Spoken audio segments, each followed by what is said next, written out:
Education అనేది బిజినెస్ని ఎలా డెవలప్ చేయాలో అనే దానికోసం వాడుకోవాలి. అంతే తప్ప నువ్వు చదువుకుని ఉద్యోగాలు చేస్తా నెలకు ఒక 20,000 సంపాదిస్తే అక్కడే ఉండిపోతారంటే కరెక్ట్ కాదు నాకు తెలిసి. ఎంత గైస్ మీరు చూస్తున్నారు జీకే బాబు బీటెక్ పుష్పర్మ. సో ఈ రోజుకి ఛానల్ స్టార్ట్ చేసి 1 ఇయర్ అయితే అయిందండి. So this is first anniversary. So దాని గురించి అయితే కొన్ని మాట్లాడదాం. డాడీ ఒకసారి ఇటు చూడు. హాయ్. ఆయన మా నాన్నగారండి. మా మావయ్య గారు ఏదో పని మీద బయటికి వెళ్ళారు. సో విషయాలన్నీ చెప్తే 1 ఇయర్లో ఏం జరిగింది, అసలు ఛానల్లోకి ఎలా వచ్చాం ఏంటి అని మొత్తం చెప్తే వాట్ ఇస్ వాట్. చాలా హ్యాపీగా ఉంది. ఇందాడే చూసా మన ఛానల్ అసలు ఎన్ని వీడియోలు పెట్టాను ఏంటి అని చూద్దామని చూస్తే 391 వీడియో అయితే పెట్టానండి ఇప్పటికి. అంటే రోజుకు ఒక వీడియో కింద పెట్టాను యావరేజ్న. ఒక రోజు పెట్టినాయి, ఒక రోజు 2 వీడియోలు పెట్టినాయి. సో చాలా హ్యాపీగా అనిపించింది. ఫస్ట్ యానివర్సరీ అండి ఇవాళ. జీకే బాబు బీటెక్ ఫిష్ ఫార్మర్కి ఛానల్కి పేరుకు ముందు జీకే బాబు ఫిష్ ఫార్మింగ్ అని పెట్టామండి ఫస్ట్. ఇంకొక విషయం ఏంటంటే మన ఛానల్ స్టార్ట్ అయ్యి 1 ఇయర్ అయిందండి. అందరికీ హృదయపూర్వక ధన్యవాదాలు సార్, ప్రతి ఒక్కరికి పేరు పేరున. సో 1 ఇయర్ పాటు ఛానల్ రన్ చేయడం అంటే మామూలు విషయం కాదు అది. యూట్యూబ్లో ఎందుకంటే ఎన్నో ఇన్సల్ట్స్ ఉంటాయి, ఎన్నో బాధలు ఉంటాయి, ఎన్నో కష్టాలు ఉంటాయి. 10 మంది 10 మాటలు అంటారు, 100 మంది మనల్ని తిడతా ఉంటారు. 10 మంది పొగిడితే 100 మంది తిడతా ఉంటారు. యూట్యూబ్ ఇండస్ట్రీ అంటే అలాగే ఉంటుంది. సో మనల్ని పొగిడే వాళ్ళకంటే తిట్టేవాళ్ళు ఎక్కువ మంది ఉంటారు. యూట్యూబ్ నేను 2017లో స్టార్ట్ చేశానండి. ఈ విషయాలు ఎవ్వరికీ తెలియదు. 2017లో అయితే నేను ఒక షార్ట్ ఫిల్మ్ అయితే తీయడం అయితే జరిగింది. అవసరానికి అబద్ధం అనే ఒక షార్ట్ ఫిల్మ్ అయితే తీశాను. ఏదో చిన్నగా తీసాను కాలేజ్లో ఉన్నప్పుడు. అప్పటి నుంచే ఉందండి మనకి అది. సో కాలేజ్లో అయితే తీయడం అయితే జరిగింది. అది స్క్రీన్ మీద కూడా వేస్తున్నా, లింక్ కింద ఇస్తా చూడండి, అక్కడ నుంచి చూడొచ్చు. తర్వాత మనం ఇండస్ట్రీకి వెళ్తాం, మళ్ళీ బిజినెస్ మ్యాన్ అని ఒక వెబ్ సిరీస్ తీయడం, అది కూడా మన లింక్ ఇస్తా చూడండి. బిజినెస్ మ్యాన్ అని తీసాం. మనకేంటో థాట్ ఎప్పుడు బిజినెస్ మీద ఉండేది.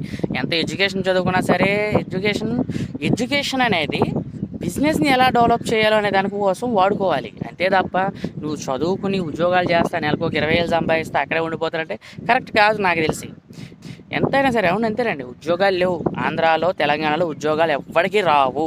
ఇప్పుడు గవర్నమెంట్ మారుతుంది అయినా సరే రావు. అందుకే నిరుద్యోగ వృత్తి ఇస్తా అంటున్నారు. అందుకే ఏంటంటే క్రియేట్ ద ఎంపవర్. ఏదంటే ఒక ఎంప్లాయ్మెంట్ని మనం క్రియేట్ చేయాలి. సో ఇప్పుడు నేను ఒక చేపల చెరువు అలాంటివి చేస్తున్నాను. మీ అందరికీ తెలుసు ఆ విషయాలు. సో ఫస్ట్ నుంచి మనం ఇప్పుడు దగ్గర ఒక 7 ఎకరాల దాకా చేస్తున్నాం చేపల చెరువు. కొన్ని పిల్లల ట్యాంకులు ఉన్నాయి, కొన్ని పెద్దవి ఉన్నాయి, కష్టాలు ఉన్నాయి, లాసులు ఉన్నాయి, లాభాలు ఉన్నాయి. ఇవన్నీ మనమైతే చూస్తున్నాం, పడతాను. కానీ నేను ఎంతమందికి పనిస్తున్నాను అనే దాని గురించి ఒకసారి వల్లాగే రోజున నా చెరువులో పట్టుబడి అంటే 20 మంది మనుషులు ఉంటారు. పెద్ద చెరువులు అవుతుందంటే కేజీలు అవుతుందంటే 30 మంది మనుషులు ఉంటున్నారు. అంటే నాకు ఒక రోజు వచ్చేసరికి నేను పట్టుబడి పట్టినప్పుడల్లా 10-15 మందికి నేను ఎంప్లాయ్మెంట్ ఇస్తున్నాను. అలాగే రెగ్యులర్గా నా చెరువు మీద చేయడానికి ఒక 2 మనుషులు ఉన్నారు. సో వీళ్ళందరికీ నేను ఎంప్లాయ్మెంట్ ఇచ్చానా లేదా? సో కస్టమర్ రివ్యూస్ నా దగ్గర చేపల కొని పట్టుకెళ్ళిన వాళ్ళు ఎలా ఫీల్ అయ్యారనే ఉన్నాయి. రిజల్ట్ వచ్చిన కూడా వీడియోస్ కూడా ఉన్నాయి. ఎందుకంటే 1 ఇయర్ నుంచి పట్టుకెళ్తున్నారు. సో మనకేంటంటే 6-7 మంత్స్ నుంచి రెగ్యులర్గా అయితే చేపలు పట్టుకెళ్ళడం జరిగింది. అండ్ రిజల్ట్ రావడానికి కొన్ని ఉన్నాయి, అవి కూడా మనకి ఇంకా అప్లోడ్ అయితే చేయడమే జరుగుతుంది.